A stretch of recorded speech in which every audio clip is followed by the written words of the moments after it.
எல்லாமே பார்த்தீங்க அப்படின்னா, அஜித் அஜித்துடைய ஒரு அப்டேட் கூட இது வரைக்குமே பண்ணலையே சார், கரண்ட்ல பண்ண போற படத்துல. ஆனா கடைசியா வந்த குட் பேட் அகிலி படத்தினுடைய அப்டேட்ட வந்து நீங்க அப்பைக்கப்ப நீங்க புதுசு புதுசா சொல்லிட்டு இருந்தீங்க எங்களுக்கு. அத பார்க்கும்போதே படத்த எப்ப பார்க்கணுங்கிற ஆசை தான் எங்களுக்கு வந்தது. அதுவும் குறிப்பா வந்து படம் முடிஞ்சு வெளில வந்துராதீங்க. கடைசி ஒரு 5 நிமிஷத்துக்கு அத பாருங்கன்றது மாரி நெறைய நீங்க பேசியிருந்தீங்க. பட் படம் முடிஞ்சு பார்த்ததுக்கு அப்புறம் தான் தெரியுது, இந்த மேக்கிங் வீடியோவும் அஜித்தோடைய அந்த இது பார்க்கும்போது தான் அ அது அது எங்கனாலயே அந்த இத செலிப்ரேட் பண்றதுக்கே முடியல அப்படிங்கிற மாரி நம்ம நேயர்கள் சொன்ன விஷயங்கள் இருக்குது. ஏன்னா, அதுக்கு முன்னாடி தான் பார்த்தீங்கன்னா, இந்த கைத்தட்டலும், விசிலும் தியேட்டர வந்து அதிர வச்சதுன்னே சொல்லலாம். குட் பை டாக்லியுடைய எண்டு படம் முடிச்சுட்டு வரும்போது.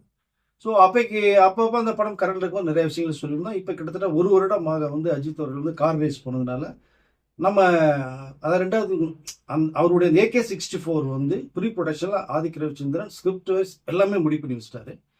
தயாரிப்பாளர் இன்னும் யாரு அப்படிங்கிறது முடிவு பண்ணாதனால வந்து நம்ம வந்து அந்த ரிசல்ட் வராம இறுதியான ஒரு முடிவை நம்ம நேயர்களுக்கு சொல்ல முடியல. அதில தல ரசிகர்களுக்கு வந்து மிகப்பெரிய ஒரு ஆதங்கத்தை வெளிப்படுத்தியிருந்தாங்க. இது மிகப்பெரிய ஒரு போராட்டத்துக்கு நடுவுல எந்த தயாரிப்பாளருமே நிறைய இந்த பணப்பிரச்சனை ஒண்ணு ஓடுச்சு. சம்பள பிரச்சனை 180 க்ரோர்ஸ் வரைக்கும் கேட்கும்போது 165 வரைக்கும் அவர் வந்தாரு. அவருடைய பிசினஸ் கிட்டத்தட்ட ஒரு 250 க்ரோர்ஸ் வரைக்கும் இருந்தது பார்த்தோம்னா, கடைசியில ஒரு 175, 180 வரைக்கும் தான் பிசினஸ் இருக்கிற மாரி ஒரு சூழ்நிலை உருவாகும்போது தான், அஜித் அவர்கள் கேட்கக்கூடிய பணத்தை தருவதற்கான தயாரிப்பாளர்கள் வந்து இறங்கி வர முடியல அவங்களால. ஸோ பெரிய பெரிய பேனர் ஏற்கனவே அஜித் அவர்களை வச்சு படம் தயாரிச்ச பேனர் கூட பார்த்தீங்கன்னா, ஒரு 100 கோடி, 110 கோடி வரைக்குமே வந்தாங்க.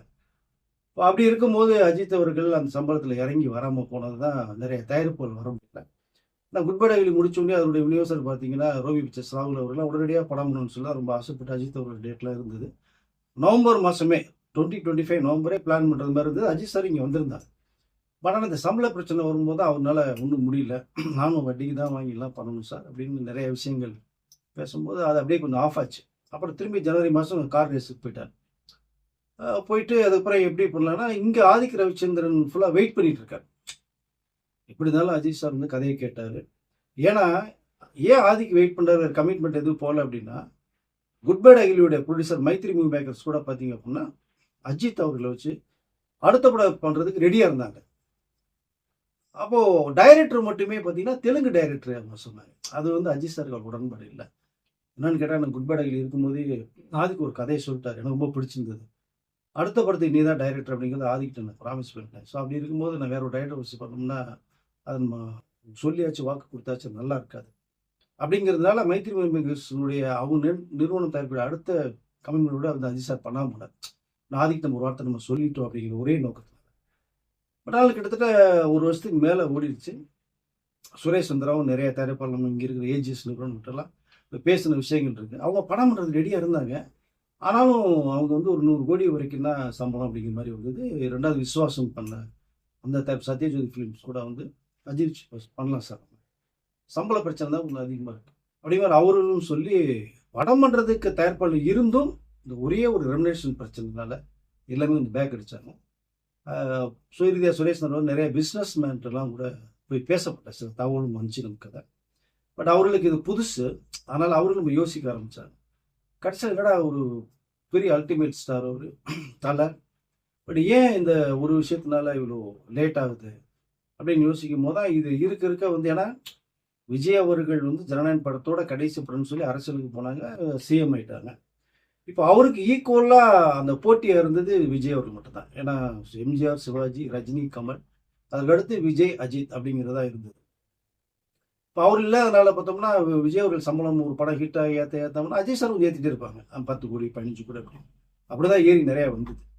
பட் அவர் இல்லாதனால அந்த இடத்த ஃபில் பண்ணுறது இப்போ மற்ற வந்து ஹீரோக்கள் போட்டி போட்டுட்டு இருக்காங்க. அஜித் அவர்கள் இந்த சம்பள ஒரு பிரச்சனைகள் தான் தாமதமானது. நிறைய ப்ரொடியூசர் அப்ரோச் பண்ணி பார்த்தாங்க, சரியா வரல. இறுதியாக வந்து இனிமேல் தாமதிக்க வேண்டாம் அப்படிங்கிறதுனால இப்போ கார் ரேஸுக்கும் போகல. ஆனால் எப்போ திடீர்னு எந்த ஃபார்முலா வரும் திடீர்னு போவாங்கிறதும் தெரியல. ஏன்னா கார் ரேஸில் பண்ணும்போதெல்லாம் அந்த காரு ஒரு 3, 4 பிடிக்கன் அடிச்சதெல்லாம் நீங்கள் பார்த்துருப்பீங்க. அதை கண்டே கொஞ்சம் நிறைய தரப்பில் வந்து கொஞ்சம் பயந்த விஷயமும் இருக்கு. ஏன்னா 10 நாள் நான் கார் ரேஸுக்கு போவேன், திரும்பி ஒரு ஒரு 10, 15 நாள் ஷூட்டிங் வருவேன், மாறி மாறி இருப்பேன்னு சொன்னது வந்து சில பேர் டிஸ்டர்ப் ஆயிடுச்சு. அதை எந்த தயாரிப்பில் கொஞ்சம் யோசிக்க ஆரம்பிப்பாங்க. அப்பதான் இறுதியாக என்ன முடிவு பண்ணலாம் அப்படிங்கும்போது தான் எந்த ப்ரொடியூசர் கிடைக்கலன்னு நிறைய மீடியாக்கள்லையும் சோசியல் மீடியாக்கள்லையும் வந்து அஜித் சாருக்கு சம்பள பிரச்சனை. ஸோ இந்த தயாரிப்பாளர் இல்லைங்கிற அந்த தகவல் காட்டுத்தீ மாதிரி போகுது.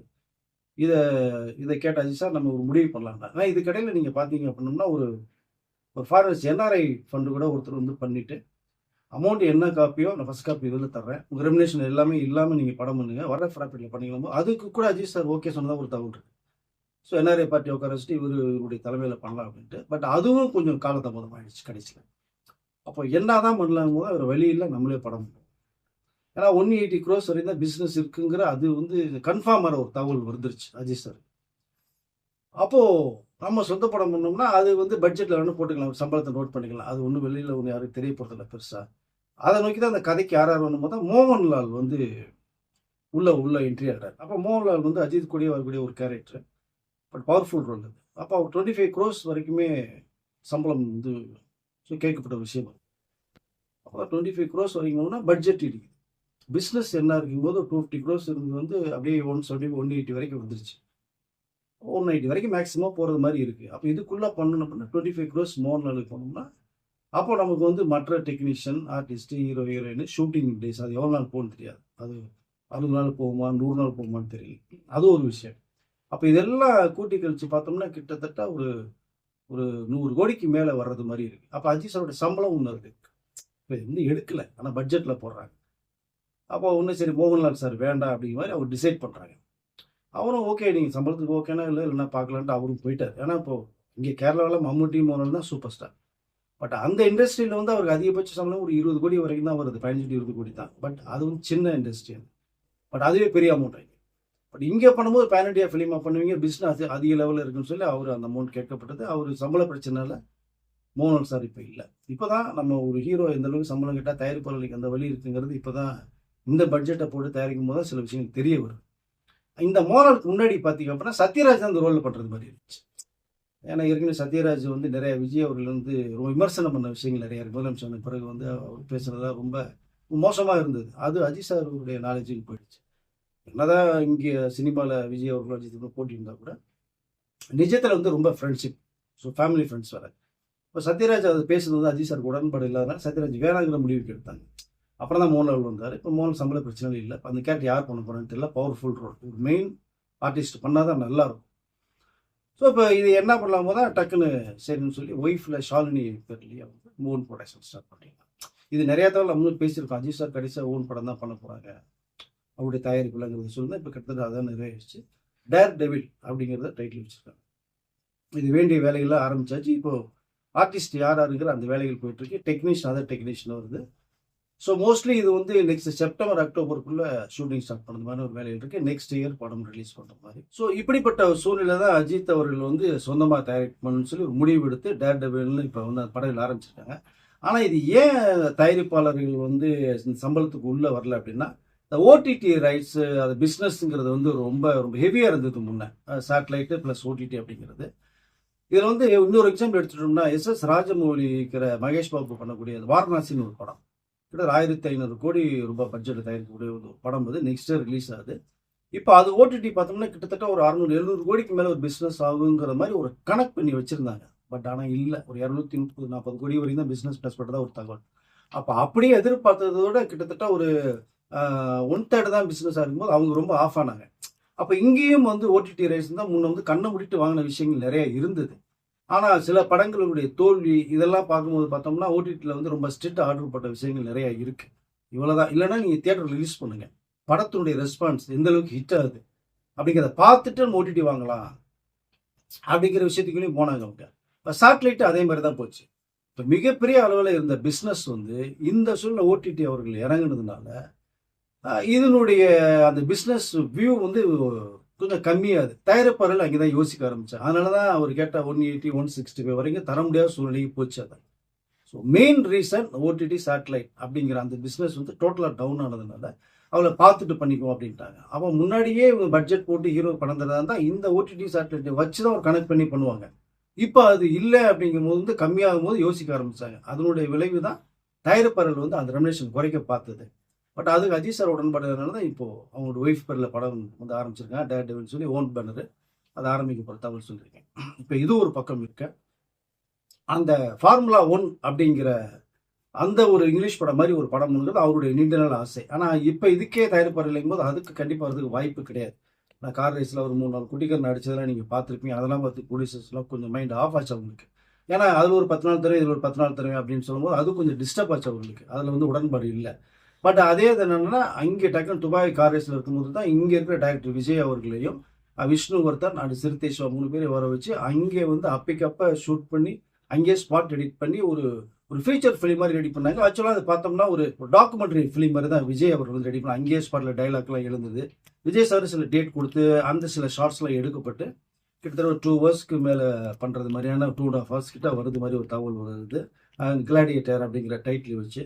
பட் அது ஃபீச்சர் ஃபிலிமாகவே கன்வெர்ட் பண்ணிட்டு அதை ரிலீஸ் பண்ணலாங்கிற ஐடியாவும் பண்ணி தான் இப்போ மே 1 ரிலீஸ் ஆக வேண்டிய படத்தையே வந்து இப்போ தள்ளி வச்சிருக்காங்க. இப்போ இந்த டேர்டெவில் ஆரம்பிக்கும் போது அந்த படம் ரிலீஸ் ஆகிறதுக்கான ஒரு வாய்ப்புகளும் இருக்குது. அப்படிதான் ஒரு செய்தி வருது. ஸோ அது ஒரு பக்கம். இதுக்கடையில் பார்த்தா அவருடைய நெருங்கிய நண்பரான சிறுத்தை சிவா. ஏன்னா அந்த AK64 பண்ணும் போதே பார்த்தீங்கன்னா AK65க்கு உள்ள அந்த ஸ்கிரிப்ட் எல்லாமே அவர் ரெடி பண்ணுறாரு. ஆல்ரெடி சொல்லப்பட்ட ஒரு கதை அது. அஜித் அவர்களும் சிறுத்தை சிவா எந்த அளவுக்கு நெருங்கிய நண்பர்கள் அப்படிங்கிறது வந்து எந்த ஒரு விஷயமா இருந்தாலும் அஜித் சார் கேட்பாரு. சிறுத்தை சிவா கேட்குதுன்னா அஜித் சார்கிட்ட கேட்பார். அப்படி ஒரு நெருங்கிய நட்பு. நைட்டு 2 மணிக்கு போட்டிங்கன்னா கூட ஃபோனை போட்டு அடிச்சு கார் எடுத்துட்டு நேராக மெரினா பீச்சு மவுண்டன்லாம் சுத்தக்கூடியவங்க 2 பேருமே. ஸோ அப்படி பண்ணும்போது தான் ஒரு படம் அடுத்த படம் ஒன்று கொடுக்கலாம். ஏன்னா அவரு எதிர்பார்த்த அந்த கங்குவா படமும் பெரிய அளவில் போகலைங்கிறதுனால ரொம்ப அப்செட் ஆனார். அஜித் சார் அப்போ தான் சொன்னார், கவலைப்படாத சிவா, அடுத்த படம் வந்தா நீ பண்ணு, இல்லைன்னா ஆதிக்கிட்ட சொல்லியிருக்கேன், ஆதிக்கு முடிஞ்சோன்னு நம்ம ஸ்டார்ட் பண்ணிக்குவோம் அப்படின்னாரு. ஏன்னா இவர் அஜித் சார் சொல்ல மாட்டார், சொன்னால் அந்த வாக்கு நிவர்த்தி பண்ணார். அதுக்காக தான் மைத்திரி மூவிஸ் பண்ண அடுத்த படத்தையே தெலுங்கு ரேட் சொல்லும்போது வேணான்னு சொல்லிட்டு பாதிக்காக வெயிட் பண்ணார். அதுவும் மிகப்பெரிய ஒரு ரீசன்.